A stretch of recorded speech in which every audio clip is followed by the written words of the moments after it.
ថ្ងៃឆ្លងចូលដល់ឆ្នាំថ្មីគឺយើងមិនភ្លេចទេជាមួយនឹងរបាំត្រុដិចាហើយរបាំត្រុដិនេះឆ្នាំនេះពិសេសខ្លាំងមែនទែនបងប្អូនដោយសារតែនៅក្នុងភូមិនោះគឺមានអ្នកដែលរៀបចំបងប្អូនក្មួយៗហ្នឹងដើម្បីឲ្យមករំរបាំត្រុដិនៅតាមផ្ទះក្នុងភូមិនឹងតែម្ដងតាមពិតទៅរបាំត្រុដិហ្នឹងបើសិនជា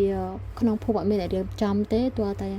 មានម្ចាស់ផ្ទះអីអញ្ជើញខាងក្រុមសិល្បៈហ្នឹងដើម្បីមកសម្ដែងរបាំត្រុដិហ្នឹងមកបានយើងអាចទៅទស្សនាបានតែថ្ងៃនេះហើយឆ្នាំនេះហ្នឹងគឺពិសេសខ្លាំងមែនតើដោយសារតែក្នុងភូមិហ្នឹងគឺមានអ្នកដែលរៀបចំឲ្យចឹងហើយបានជាបងប្អូនកូនក្មួយៗហ្នឹងគឺគាត់បានមកសម្ដែងរបាំត្រុដិហ្នឹងនៅតាមផ្ទះក្នុងភូមិហ្នឹងស្ទើរតែគ្រប់ផ្ទះដែរចឹងណាបងប្អូនហើយនៅក្នុងការសម្ដែងរបាំនេះដែរគឺមានរៀបចំជាដាក់អង្គឬក៏ថវិកាហើយយើងអុជធូបដើម្បីសុំនៅសេចក្តីសុខសេរីចម្រើនទៅដោយសារតែរបាំនេះគឺយើងរៀបចំឡើងដើម្បីដេញនៅឧបទ្រពចង្រៃក៏ដូចជានាំសេរីសួស្តីមកឲ្យយើងទាំងអស់គ្នានៅក្នុងឆ្នាំថ្មីនឹងតែម្ដង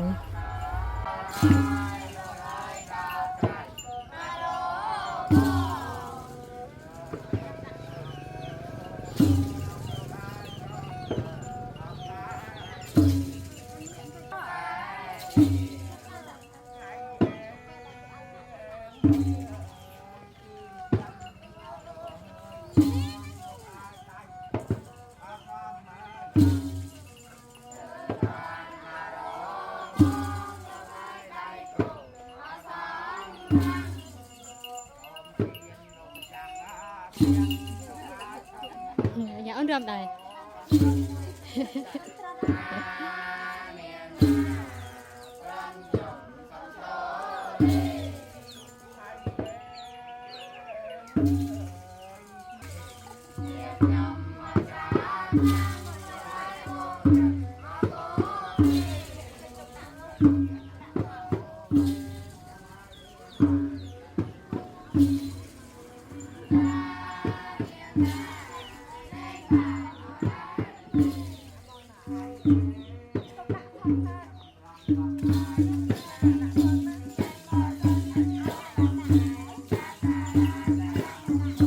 mak rom dah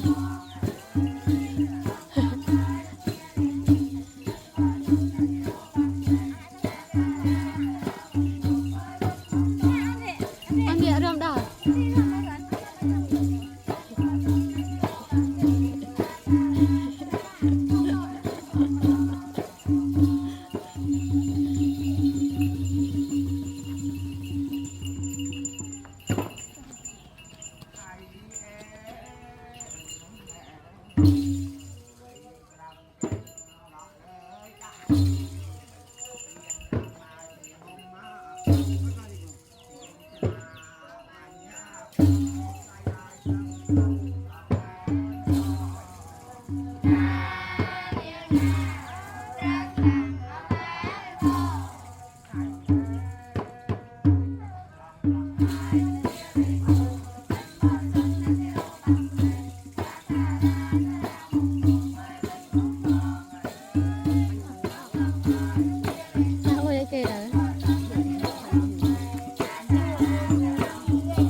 nak dah mak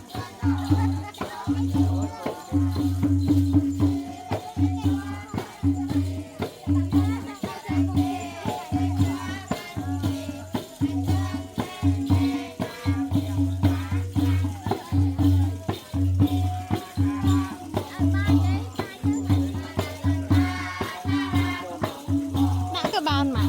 takចូលke ban anjir á con mấy châu đào mà đâu có đào mà đã nâng chín yến các bạn đã nâng chín yến các bạn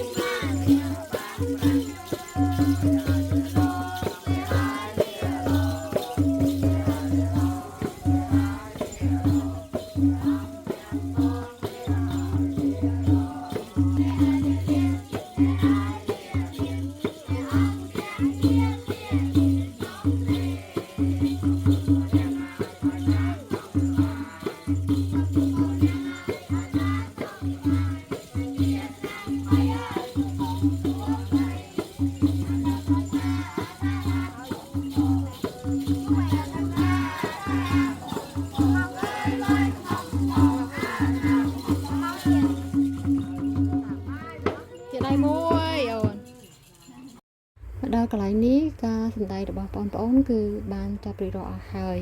អ្វីដែលយើងត្រូវធ្វើបន្ទាប់គឺការប្រោះព្រំនៅទឹកមុនបន្ទាប់ពីការសម្ដែងរបស់បងប្អូនរួចរាល់ហើយការប្រោះព្រំទឹកមុននេះគឺប្រោះព្រំដោយបងប្រុសដែលជាអ្នក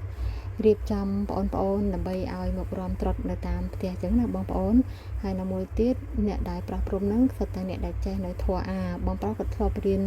បួសរៀនចានៅវត្តបានច្រើនឆ្នាំដែរអញ្ចឹងគាត់ក៏សឹកវិញទៅហើយគាត់ក៏ចេះឲ្យពោឲ្យអីច្រើនគួរសមដែរចានិយាយទៅគឺច្រើនហ្នឹងហើយរបាំត្រុដិនេះគឺជារបាំដែលមានសារៈសំខាន់មួយខ្លាំងមែនទែននៅក្នុងកម្មវិធីបុណ្យចូលឆ្នាំប្រពៃណីខ្មែរនាំមកភាពសប្បាយរីករាយក៏ដូចជាសេចក្តីសុខចម្រើន